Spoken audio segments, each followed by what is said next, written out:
guys, let's talk about the confirmation of agency status. This is a required form. It's one of the simplest forms, and it's the first thing that you need to do. You have to disclose in the state of Tennessee who you are to your client. Every real estate licensee is required to disclose his or her agency status in a real estate transaction to any buyer or seller who is not represented by an agent and with whom the licensee is working directly in the transaction. The purpose of the confirmation of agency status is to acknowledge that this disclosure occurred, and you have to send copies out to everybody. So if you are the listing agent, you are probably the one that's going to start this form and fill it out. Not probably, you will. This is something that once it's filled out and you are putting your property into MLS, this should be one of the forms that you actually add to the MLS. Buyer's agents, if you are representing the buyer, you should be looking in the MLS under documents to see if it's there.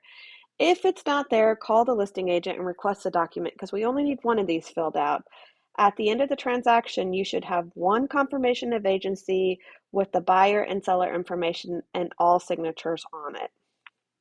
So the first thing we're going to put is the property address that we're working with, the seller's name, the licensee's name, which is you, and then we're going to select what type of agency hat we're going to wear.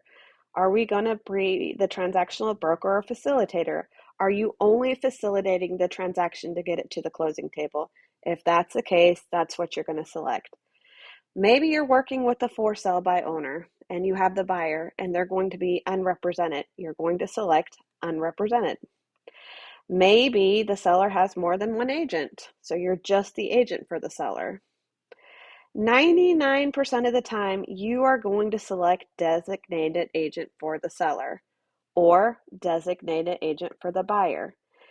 If you select this, please go to your purchase and sale agreement or to your exclusive right to sell listing agreement and read what that means. There is a whole section of what a designated agent is to either parties and what you owe to the other parties that aren't your buyer or your seller, because there's a lot of things that you have to do as a designated agent.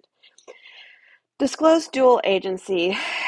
Disclosed dual agency is not illegal in the state of Tennessee.